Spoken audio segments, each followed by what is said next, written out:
So we're on our last type of factoring for this unit, and this one works, or we think about it a little differently because it's not maybe as obvious of a pattern as we see in other ones. So we have a pattern for difference of perfect squares, and it comes from this identity that if I have a squared minus b squared, that is equal to a plus b, a minus b. So a less obvious pattern is the one that's the sum and the difference of perfect cubes. We're going to start with an expression and simplify it to see how this works. So here I have a plus b times a squared minus ab plus b squared. So if I multiply this out, we're finding the product. I get a cubed minus a squared b plus ab squared. And with the second set of distributions, I get plus a squared b minus ab squared plus b cubed. Now, we notice that we have these terms that are going to cancel.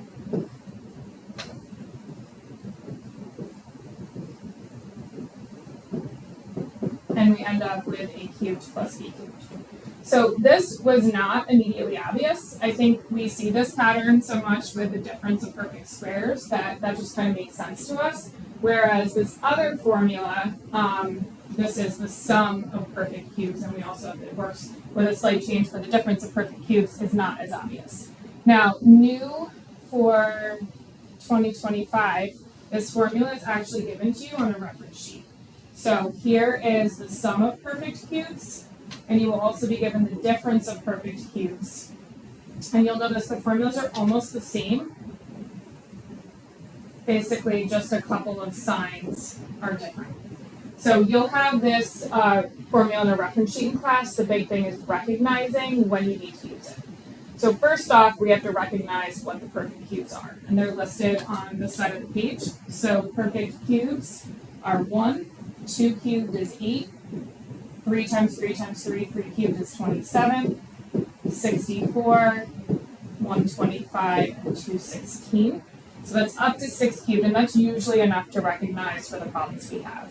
In terms of variables, our variable needs to be a multiple of 3, or our exponent on our variable needs to be a multiple of 3. So for example, x cubed or x to the 6th is a perfect cube, and when we take the cube root of it, we just divide the exponent by 3. So the cube root, this is the cube root symbol of x to the 6th would be x squared.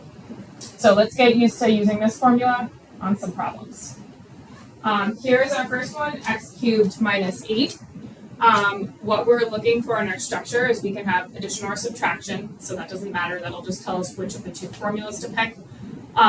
We see a perfect cube in both the first term and second term. So to match up with the formula, we're saying what is cubed right here, the thing that is cubed is x. And what is being cubed here, we ignore the subtraction sign. That just picks our formula. So when we identify our b value, we're just going to write a positive 2. So 2 times 2 times 2 is 8.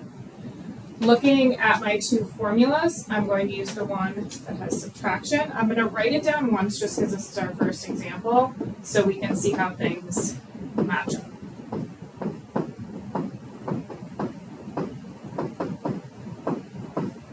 So looking at this, basically wherever I see an A, I'm going to put an X.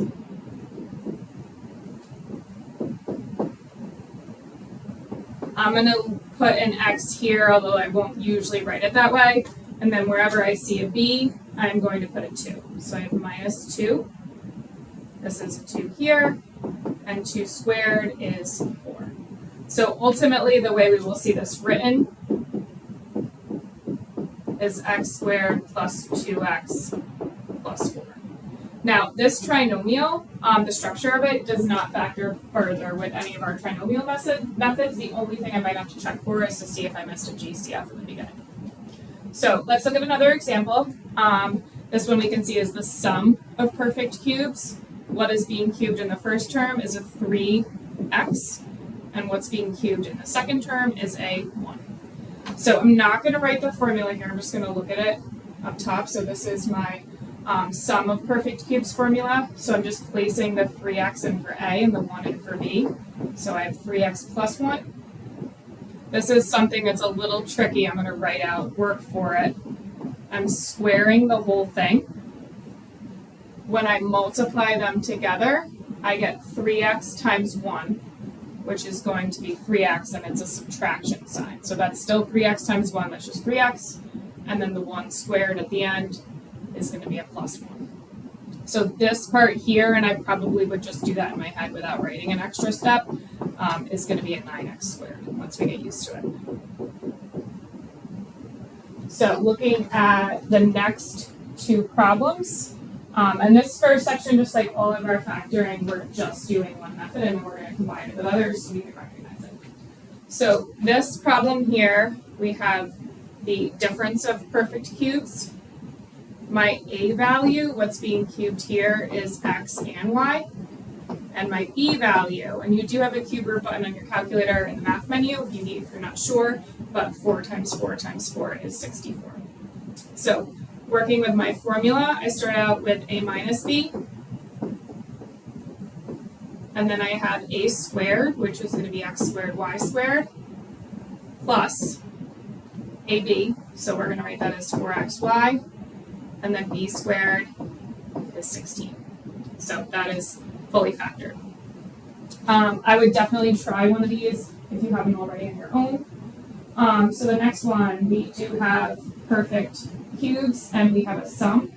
My a value is 5 and x squared for this term, and my b value is 2. Looking at my formula, if I have addition, I need to add in the first part, so a plus b, 5x squared plus 2.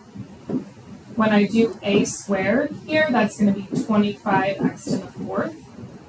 When I multiply the two together, for AB, we have minus AB, that's going to be minus 10x squared. And then B squared is going to be a 4. So once again, unless it gets to GCF, which we haven't had in any of these, that is basically done for this factoring.